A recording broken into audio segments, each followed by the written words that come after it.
Salut tout le monde, ici Adrian Mercier. Bienvenue sur ma chaîne, dédiée à notre belle planète et aux enjeux de l'écologie. Si vous voulez en apprendre plus sur comment protéger notre environnement et adopter des gestes éco-responsables, pensez à vous abonner pour rester informé. Prêts à explorer ensemble? C'est parti. Bonjour à tous. Dans cette vidéo, je vais vous parler de Pablo Servigne et Raphaël Stevens, deux penseurs qui nous invitent à réfléchir sur les crises contemporaines. Leur citation: « Plus nous aurons un paysage clair des causes, plus nous pourrons être pertinents pour tisser des horizons de sortie de crise », résumait parfaitement leur approche. Nous allons explorer ensemble les différentes causes de nos défis actuels et comment une compréhension approfondie de ces enjeux peut nous aider à envisager des solutions durables. Restez avec moi pour découvrir leurs idées et comment elles peuvent nous inspirer à agir face à l'incertitude. Pablo Servigne et Raphaël Stevens, avec Gauthier Chapelle, se sont fait connaître en développant la collapsologie. Cette discipline au croisement de plusieurs sciences, qui étudie l'effondrement, questionne la pérennité de nos modes de vie. Dans leur dernier ouvrage aux origines de la catastrophe. Pourquoi en sommes-nous arrivés là? Pablo Servigne et Raphaël Stevens donnent la parole à 25 personnalités de renom. Dans cet article, tous deux nous en disent plus sur les nombreuses explications potentielles des catastrophes en cours. Pandémie, dérèglement du climat, écosystème en péril. Quelles explications aux catastrophes en cours? Dans leur dernier ouvrage, aux origines de la catastrophe. Pourquoi en sommes-nous arrivés là? Édition Les Liens qui Libèrent et le magazine Imagine, Pablo Servigne et Raphaël Stevens font intervenir 25 personnalités, anthropologues, biologistes, philosophes, historiens, qui, toutes, proposent une explication aux problèmes contemporains. Les deux collapsologues nous livrent ici, tour à tour, leur regard sur la société actuelle et la prise de conscience pour un monde durable. Tout d'abord, quel regard portez-vous sur la pandémie actuelle de coronavirus? Pablo Servigne, le coronavirus montre bien que nous entrons dans le siècle des catastrophes globales. Elles s'ajouteront aux crises locales. Cette crise, qui ne sera pas la dernière, dévoile l'interconnexion et la vulnérabilité de nos sociétés. Ses conséquences nombreuses s'avèrent imprévisibles, avec, par exemple, la crise sociale et la vague psychiatrique. Elle force à anticiper les risques en bâtissant la résilience et en développant les institutions qui prennent soin. Or, celles-ci ont été démantelées depuis des décennies. Raphaël Stevens, la pandémie est un exemple de la théorie des dominos dans le cadre d'un effondrement plus global de notre civilisation industrielle. Il en illustre les fragilités, même si le système peut apprendre de la crise pour être résilient encore pendant quelque temps. Les deux collapsologues Pablo Servigne et Raphaël Stevens pour leur ouvrage aux origines de la catastrophe Pourquoi en sommes-nous arrivés là? Édition Les Liens qui Libèrent. Good Planet Mag dans cet ouvrage, vous rassemblez un panel éclectique de points de vue pour revenir aux origines de la catastrophe. Quel est le sens de cette démarche? Pablo Servigne, depuis le début nous faisons des constats et nous n'avions jamais vraiment abordé la question des causes et du pourquoi nous en sommes arrivés là. Elles sont multiples. Chacun possède un avis sur la question. Nous en avons retenu 25 mais il y en a bien plus. Ensuite, nous voulons inciter les lecteurs à tisser des liens de causalité. Chaque cause est la conséquence d'une autre. Cela crée une arborescence et une cohérence. Le récit ainsi fait embarquer alors plus de lutte ou de voix politiques, ce n'est pas juste le capitalisme ou le patriarcat, pour ne citer que. Nous voulons éviter le simplisme quand on regarde en arrière les racines de la catastrophe. Raphaël Stevens, nous voulons inviter chacun à en discuter avec un esprit bienveillant. Entendre les explications des autres permet d'avancer dans sa réflexion sur cet enchevêtrement de causes et de conséquences, puis de construire un monde durable. Pourquoi refaire ce détour aux causes des limites de nos modèles de société alors que votre précédent livre s'intéressait à l'avenir et aux solutions en proclamant qu'une autre fin du monde est possible? Pablo Servigne, cela ouvre le champ des possibles. Dans notre dernier livre, nous nous concentrions sur la question spirituelle, sur celle des récits, donc de notre rapport au monde vivant. Or, nous voyons bien qu'il existe d'autres points de tension et des verrouillages opérés par la finance, le capitalisme, l'extractivisme, le colonialisme. Dans de nombreux domaines, il faut s'organiser pour faire pression et inverser des rapports de force. Cet entre-là met aussi en lumière trois axes récurrents: lutter pour défendre ce à quoi on tient, créer des alternatives, et le changement de conscience. Dans la collapsologie, nous pensons qu'il faut les trois à la fois pour agir, c'est un peu la tête, les mains et le cœur. Démêler les causes est un prérequis avant d'aborder la question de l'organisation politique. Raphaël Stevens, il semblerait que nous ayons des alternatives à portée de main pour certaines causes extérieures, comme le capitalisme ou le colonialisme. En même temps, certaines causes plus profondes nous invitent à aller voir en nous, comme la manière dont fonctionne notre cerveau. Cerveau ou notre rapport à la démesurée. Ce parcours de lutte collectif ne peut pas se faire sans avoir effectué tout un cheminement intérieur pour arriver à une réconciliation entre le militant et le vivant. Aujourd'hui, l'heure ne semble plus au diagnostic mais à la recherche de solutions.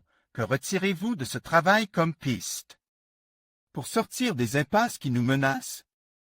Raphaël Stevens, l'être humain possède aussi ce besoin irrépressible de justice et de trouver des responsables. Le fait de pointer du doigt les causes précises permet d'avancer. Pablo Servigne, la transdisciplinarité ouvre les perspectives, pas seulement sur le plan scientifique. Elle ne concerne pas que la science et ne doit pas par conséquent négliger la métaphysique ou l'imaginaire. Regarder le passé doit permettre de ne pas répéter les mêmes bêtises. Nous formulons l'hypothèse, qui reste à confirmer, que plus nous aurions un paysage clair des causes, plus nous pourrions être pertinents pour tisser des horizons de sortie de crise. L'un des défis des décennies à venir est de faire autrement, voire d'apprendre à renoncer à ce qui fonde le confort et la richesse. À savoir les énergies bon marche, en réduisant drastiquement nos émissions de gaz à effet de serre. Comment parvenir à convaincre, à faire accepter de tels changements à ceux qui en profitent et à ceux qui aimeraient en bénéficier? Pablo Servigne, cette grande question demeure un tabou de nos sociétés et me tient à cœur. Elle est abordée par Jen Bandel dans son livre Adaptation radicale, dans lequel il évoquait les 4 R, résilience, régénération, réconciliation et renoncement. Par renoncement, il n'entend pas renoncer à vivre ou à lutter, mais savoir identifier ce qui est superflu et auquel on peut renoncer. Pour pouvoir partager plus les ressources pour ainsi amorcer la grande descente énergétique. Celle-ci doit accompagner la fin des énergies fossiles. L'enjeu du renoncement est double. Quand on parle aux riches, c'est réduire. Tandis que, quand on parle aux pauvres, c'est assurer le minimum vital. Cela recouvre la question des inégalités, or on sait que ces dernières sont toxiques et entraînent la défiance. Comment alors arriver à un sentiment d'équité favorable à la coopération? Par exemple, le rationnement constitue une des politiques évidentes de la catastrophe. Ainsi, on limite la consommation des plus aises tout en garantissant le minimum vital pour les plus démunis. Si ceci n'est pas compris par le plus grand nombre, il faudra l'imposer par des lois, ce qui est toujours désagréable. L'un des objets de la transition est de parvenir à le faire comprendre et accepter par anticipation. Il faut être clair et lucide. C'est un sevrage très dur qui nous attend car tout le monde est drogue aux énergies fossiles. Raphaël Stevens, il faut aussi montrer que la construction d'alternatives crée beaucoup de joie et apaise. Venez, on s'amuse plus que dans l'ancien monde où chacun reste isole derrière son écran, pour reprendre Alain Damasio. Pablo Servigne, bien sûr, le message n'est pas le même pour tout le monde. On ne parle pas de décroissance pour tous. Ce sont les riches qui doivent décroître en consommation pendant que les autres doivent gagner en qualité de vie. La ville bombardée de Mossoul, 26 mai 2018, Irak, 36°20, 47 N 43°8, 1 E. Yann Arthus Bertrand, avez-vous connaissance dans l'histoire de sociétés ou de civilisations qui, à un moment donné, on renonce à des technologies sources de puissance mais destructrices? Pablo Servigne, pour le moment, à notre connaissance, non. Certaines sociétés on refuse le progrès et les influences de l'extérieur, mais on ne connaît pas de société qui renonce à des instruments de domination. C'est pourtant une grande question collapsologique et trouver un tel exemple serait formidable. Les renoncements s'opèrent souvent dans la douleur et pas de manière désirée. Une question subsiste, comment créer de l'intelligence collective? Certains problèmes que vous pointez, comme les inégalités ou la répartition du pouvoir, font l'objet de travaux et de réflexions. Brillantes même, depuis des millénaires, sans vraiment sembler trouver de solutions concrètes ou satisfaisantes. Sommes-nous une espèce stupide? Ne risquons-nous pas de revivre la même chose face à la crise écologique? Pablo Servigne, pour la question des inégalités, c'est clairement dans l'ADN du capitalisme. Les travaux de Thomas Piketty montrent bien à quel point ce mécanisme d'accumulation est structurel. Mécaniquement, il accroît les inégalités. Tout ce qui a, à chaque fois, réduit les inégalités ont été des grands chocs, comme les 2 guerres mondiales ou la crise de 1929. Ça s'est fait dans la douleur. Les fléchissements dans les émissions de gaz à effet de serre correspondent à la crise des subprimes de 2008 ou à la pandémie de Covid. Et ce n'est pas suffisant. L'accumulation infinie, la volonté de puissance, le pouvoir aux marchands, l'individualisme au sens de l'individu libre et roi qui peut tout faire et l'idée que les autres êtres vivants sont des ressources, sont ancres. Ce qui explique en partie la difficulté à remettre en cause le système. À cela s'ajoute l'idée de l'État garant des structures hiérarchiques et militaires. Tous ces éléments cumulent font du capitalisme une véritable arme de guerre. Ces éléments composent les racines de la méga-machine à catastrophe destructrice de la biosphère et des peuples. Le fait qu'une partie de ces causes soit enracinée en nous rend d'autant plus difficile de voir les moyens de s'en extirper. Raphaël Stevens, les verrous et les denis sont de nombreuses natures, individuelles, psychologiques, juridiques et collectifs. Ils sont en nous, ce qui requiert de faire un travail d'introspection sur le plan personnel et collectif. L'idée, au-delà de ce que pourrait être le slogan du livre, est de réconcilier méditants et militants. Comment faire un pas de côte pour se libérer de tous ces carcans? Pablo Servigne, il faut se donner des lieux d'expérimentation sociale, politique et spirituelle pour déployer de l'intelligence. Intelligence collective tout en changeant notre rapport au monde. Ce peut être dans les ZAD, les marches pour le climat, les ronds-points des Gilets jaunes, la Convention citoyenne pour le climat, ou encore les éco-villages. Il faut laisser des espaces où faire preuve d'audace, d'imagination et d'expérience, même farfelus. Ce type de lieu fait face au défi de l'hégémonie de l'État qui n'accepte pas de voir ces mauvaises herbes pousser. Avons-nous perdu tout rapport avec la nature et le monde du vivant en habitant dans des villes qui se caractérisent par l'anonymat et l'éloignement de la nature? Pablo Servigne, La réponse se trouve dans la question. Évidemment, nous avons perdu notre part du sauvage. Un des chapitres du livre s'arrête dessus. Elle démarrait par elle, extermination de la mégafaune par nos ancêtres.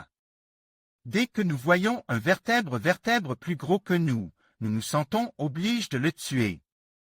Notre psyché a aussi besoin de cette part de sauvage en nous. Si nous nous sentons malades actuellement, c'est en partie à cause de ça. Le journaliste Richard Louv parle de syndrome de déficit de nature. Selon lui, chez les enfants mais aussi les adultes, la perte de contact avec la nature provoque des maladies graves d'ordre psychiatrique. De l'obésité, du diabète, des maladies cardiovasculaires, de la dépression. Mais, le lien avec la nature revient vite, même en ayant passé sa vie en ville. Raphaël Stevens, une question se pose, jusqu'où voulons-nous aller dans la domestication? Nos civilisations cherchent à tout domestiquer, y compris notre fort intérieur.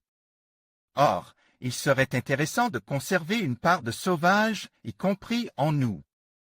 Cela se décide collectivement sans laisser faire la domestication qui s'effectue au travers du consumérisme, de l'industrialisme et du capitalisme. Il faut y réfléchir dans la mesure où nos émotions affectent notre psyché. Le lien avec la nature revient vite, même en ayant passé sa vie en ville. Qu'en dit 1812, Adobe Stock même si tout est lit, quelle serait, selon vous, la priorité en matière d'action à entreprendre pour faire face à l'effondrement? Pablo Servigne, à titre personnel, déjà s'engager dans un métier ou des activités qui ont du sens. Si c'est possible, quitter ou éviter les jobs à la con qui n'ont pas de sens. J'ai bien conscience qu'un tel choix n'est pas donné à tout le monde. Mais, plein de jeunes se désengagent, ils refusent de servir et d'obéir.